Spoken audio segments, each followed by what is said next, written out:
My ancestry DNA test revealed my mother's decades-old secret. When I confronted her, she burst into tears, not from shame but relief. I never questioned my identity growing up. I was Emily Patterson, daughter of Robert and Diane, born and raised in suburban Michigan with my father's smile and my mother's stubborn streak. The DNA test was a Christmas gift from my husband, one of those Discover Your Heritage kits that had become popular.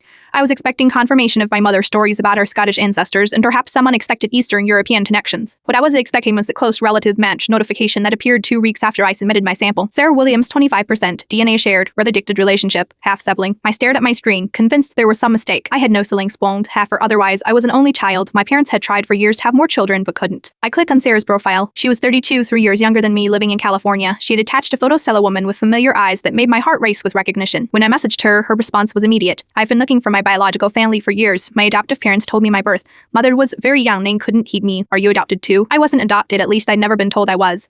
That night I sat at my parents' dinner table. The DNA results pulled up on my phone. My father was working late, so it was just my mother and me. Mom, I said carefully, do I have a sister you never told me about? The glass of water in her hand froze halfway to her mouth. What are you talking about? I slid my phone across the table. I did one of those ancestry DNA tests. It matched me with a woman named Sarah. It says she's my half-sister. My mother's face drained of color. She set the glass down with trembling hands and pressed her fingers to her mouth. I never thought this would happen, she whispered, not with closed adoption records. The story spilled out of her in broken sentences. She'd gotten pregnant at 19 before she met my father. Her about one at the time had abandoned her, and her strict Catholic parents had sent her to a home for unwed mothers. She'd given up the baby for adoption, then returned home with the understanding that no one would ever speak of it again. When I met your father 3 years later, I told him everything, she said. He's the only person who ever knew. We tried for years to have a baby, and when we finally had you, it felt like a miracle. We never wanted you to feel less special, less loved. I sat in stunned silence, trying to process that my entire history had just been rewritten. Are you angry with me? My mother asked, tears streaming down her face. I wasn't angry, Sis. I was confused, shocked, but mostly concerned about the decades of secret pain my mother had carried. Does it hurt to talk about her? I asked. My mother's response surprised me. I've thought about her every single day for 35 years, her birthday, Mother's Day, Christmas. I've wondered if he was happy, if he was loved,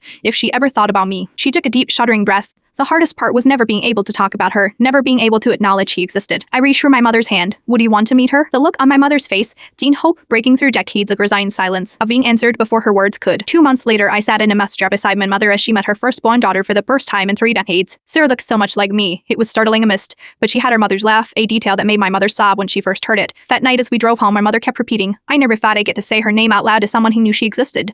Do you know what a gift that is? Sometimes family secrets aren't kept out of shame, but out of a different kind of love, the kind that protects others at the cost of one's own heart, and sometimes the revelation of those secrets doesn't destroy families' mind, it completes them.